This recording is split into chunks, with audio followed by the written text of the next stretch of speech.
Hey, it's Elizabeth, Countess of Low Carb, and on this episode is part one of my two-part series with Megan Ramos, my intermittent fasting success interview. Coming up next. Hey guys, it's Elizabeth, Countess of Low Carb, and on this episode we're going to do part one in my two-part series, my intermittent fasting success interview with the incredibly smart Megan Ramos.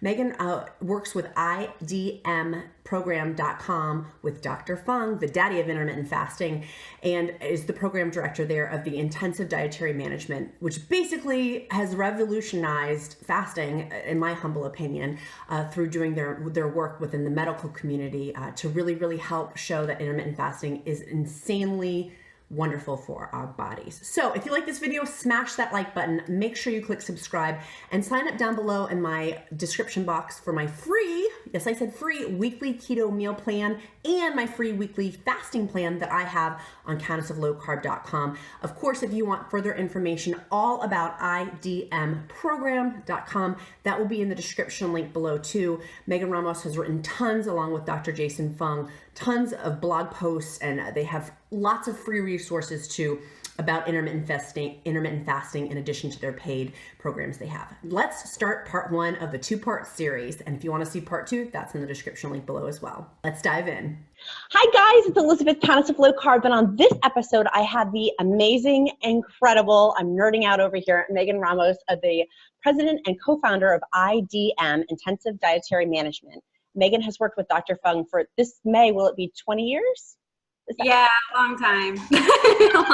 Well, welcome to our Fasting Success Program. I'm so excited to interview in this two-part series. I'm kind of nerding out and trying to keep it under control. But I have tons of questions for you, Megan. May I just start diving in? Is that okay? Yeah, jump on in. Sweet. So we have a lot in the Countess of Low Carb community, people who want weight loss. And so can we talk a little bit about how fasting aids with weight loss? Yes, absolutely. So you just want me to jump? Yeah. Jump in? Okay. If that's okay. When you first start fasting, there's a few different stages that occur. When you start fasting, your body's going to burn stored glycogen, which is just stored fuel from previous carby meals. And your body has a certain capacity to store glycogen. It can only store so much, and then the rest of it gets put into fat. So when you overeat, you fill up your glycogen stores, and then the rest goes into fat. So this is what happens when you overeat carbs, and in insulin-resistant people when you overeat protein. This might happen to them as well. So your body stores glycogen in your liver, and it stores glycogen in your muscles. So when you first start fasting, you're not actually burning fat. You're burning the stored reservoirs of glycogen that are in your liver and in your muscles. But when you run out of glycogen, your body's not going to shut down. It doesn't want to shut down.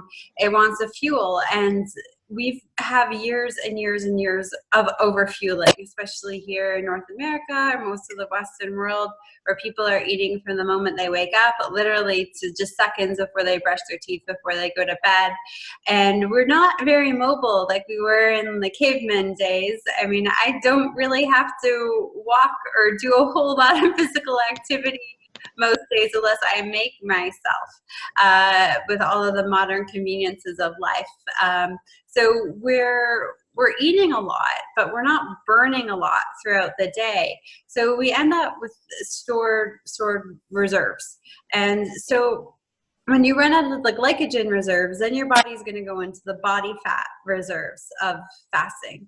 And you'll start to fuel on body fat. Now, diabetics will notice this because they'll say, but Megan, I've been fasting now for 36 hours and my blood sugar levels are high. They're like 180.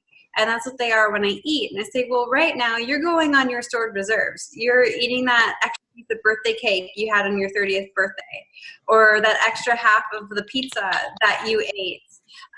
You know, when you're having that really bad day and the pizza just tasted so darn good, or, you know, that extra pasta that you ate when you're on vacation in Italy, your body's fueling on that, and our fat stores, there's pockets of sugar. So we start to see the body dumping out fat fuel. Now, when you're new to fasting and you're burning on glycogen, that's very easy for the body to do.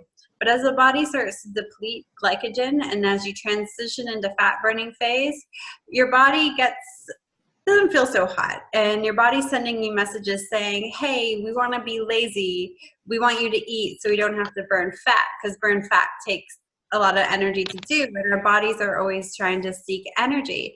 So when you start to feel unwell, I always equate it to like your fuel light coming on in your car saying, hey, you've only got like 15 more miles. You've got to, go fuel up. And so we sometimes, get paralyzed with the thoughts of food. We might feel like we have the flu, feel a little shaky, a little dizzy, even though our blood sugar numbers are all okay or even on the higher side of things. So what's going on? Well, this is your body just sending signals saying, hey, we've only got like a few more hours worth of glycogen to burn through. So you better eat something because you want to be lazy and conserve energy and to start burning fat. So this for most people happens somewhere between the 48-hour mark and the 72-hour mark, where you start to experience these unwanted side effects. But if you push through, you force your body to not be lazy and to start burning fat. So most people will joke, they'll say on day 3 of their fast, they go to bed and they, hope and pray they wake up the next day. But then the next day they wake up and they feel like $1 million and they feel like they could even almost fast forever. And that's because the body's now kicked into fat burning mode. So if you check your ketones, this is where you'll start to see your body producing ketones. So ketones are a fat fuel source that the body makes. We can fuel on fat or we can fuel on sugar. When we fuel on sugar, we're fueling on glucose primarily. When we fuel on fat, we're fueling on the ketone from the fat. So we'll start to fuel on those, we'll start to feel really good. And then that's sort of when you notice actual body fat loss. So if you're new to fasting, it's usually in the 2nd into the 3rd day. If you're checking your ketones when you are fasting to see if you're burning fat, I would expect them to be really low for the first 72 hours. And then after that to really sort of pick up and rev into, good fat burning ketone levels, 2-3 millimoles per liter. You are so smart. And all of Megan's information is also in the description link below for people that want to learn more about IDM information. That will be in the description link below. I've gotten lots of questions about if people's primary goal is weight loss, say they have 100 pounds to lose, what would generally be, should they be fasting every day? Should there be breaks in with that? There should be some form of fasting every day. Like a really healthy, structured eating day should be a 16-8, where you're fasting for 16 hours of the day and you're eating for 8 hours. And even within those 8 hours, if my patients are really serious about weight loss, I say stick to the basics. Eat meals. Don't graze for those 8 hours.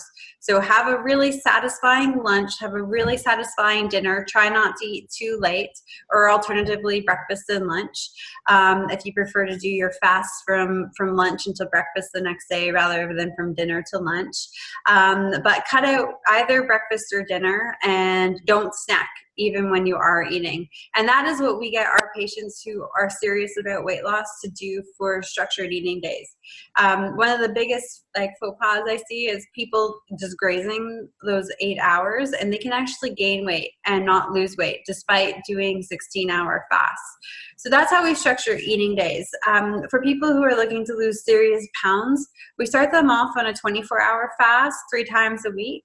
And when they break their fast, they have a 90-minute meal, meaning that they do not eat outside of that 90-minute eating period. So if their fast breaks at 5 p.m., whatever they want to eat after that fast, they must eat before 6:30 p.m. And if they're satiated by 5:15, that's awesome. They don't need to force themselves to eat till 6:30. Just eat until they feel full.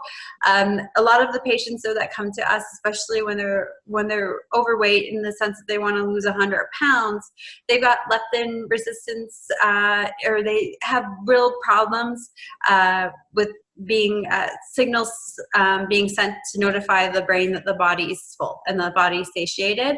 So that's why we place a time restriction on the eating, so people don't end up eating all night, because a lot of the patients say we just don't know when we feel full yet. So we cap it at 90 minutes. So we start off with a 24-hour fast 3 times a week. The other 4 days of the week are all the 16-hour fasts with the 8-hour eating window, where we just encourage our patients to eat actual meals and not eat the whole 8 hours. And once a patient is comfortable doing that, we transition them every day that they fast. They'll burn a little bit more glycogen. Then they'll go through that rough patch. Fasting starts off as easy, just a mental battle. And then a couple of weeks later, when you get to transitioning into fat burning mode, that's when we start to see the side effects, the flu-like symptoms as our body transitions into burning fat mode. And then it's sort of around week 5, week 6, where you start to feel like $1,000,000. This is easy. Your body's transitioning very easily into fat burning mode, and it's in fat burning mode pretty much 24/7 by this point, whether it's dietary fat or your body fat. And then we rev up the fasting to 36 or 42 hours of intermittent fasting.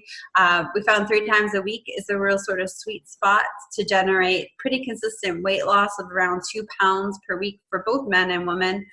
And we'll do that 36 to 42 hours 3 times a week. Most patients fast Monday, Wednesdays, and Fridays. We encourage our patients, though, to be flexible on Fridays. If they do have a social meal, then go out and eat. Today's Good Friday. My husband and I are going out with friends. I will eat. Today's my 24-hour fast. If he was going to play video games and I was going to sit at home and read Time magazine, I would do a 36-hour fast. So we always try to give our patients flexibility with that Friday, but encourage 3 fasts a week. And then on the other days of the week, still the 18 or 16-8 diet with just the meals and getting back to the basics of just eating those meals and really cutting out the snacking. If you love this video, smash that like button. Part 2 in this 2-part series will be in the description link below, along with my free weekly keto meal plan and my free fasting schedule that I personally do. That will be in the description link below. Make sure you click subscribe to see all things keto, all things intermittent fasting, and put in the comments below, what is your question for Megan? What did this interview spark for you? That's the question of the day, is what did this spark for you that you either learned or want to know more about? Check out part 2 and make it a powerful day. Bye, guys.